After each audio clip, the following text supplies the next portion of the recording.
If you've ever looked at the end of an electric cord and noticed these little holes on the plug, you might have wondered what they were there for. Well, you're not alone because many people have no idea what their actual purpose is.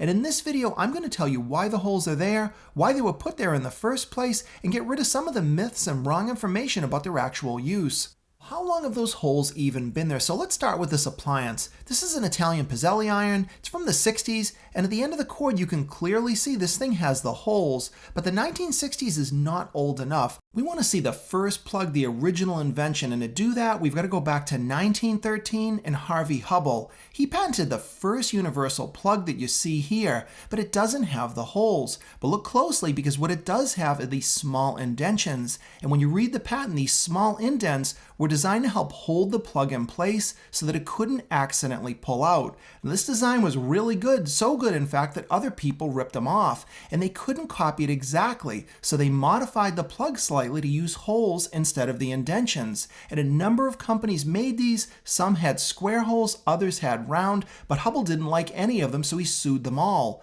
Now he lost in court, but not because they didn't agree that they stole his design. They actually said society in the US needed a standardized plug. So the designs converged and we ended up with the plug style that Hubbell made, but with the round holes. Now you would think that's the answer, but unfortunately it's not. And if we fast forward to today, let's take a look at one of our modern outlets. As I take this apart, we're going to look closely at the portion that the plug slides into. Now it slides in just fine, but you'll notice nothing is going into the holes. There's no clip, there's nothing that's taken advantage of holding the plug in. And it's not specific to just this outlet. I've taken apart dozens of them, and I've never found any kind of mechanism inside. So then why are we still putting the holes in place if we're not actually using them?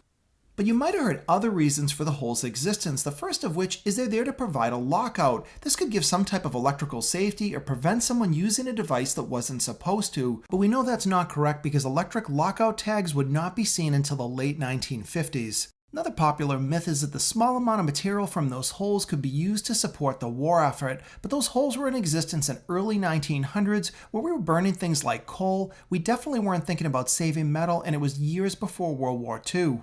And what about standards? There's got to be some type of a guideline about what a plug should or shouldn't have, and there actually is. One organization, ANSI, puts out the guidelines, and they do actually say that the holes are optional. So now I'm really confused because we know that almost 100 years ago they actually used the holes and they were a critical part of the design, and even the standards say that we don't have to have them at all. So why do we still put them in? And the answer is actually easy because for a company, they're not going to make any more money if they start filling those holes in, and customers actually expect to see them. Now you might not be looking for them when you're buying something, but it's very obvious when they're missing. And without a benefit to the company or the customer, they're not going to change a design that's been around for almost 100 years. So hopefully this video gave you some good information and got you to think about a topic that you may never have considered before. If you liked it, please give me a thumbs up and subscribe to my channel for more videos coming up.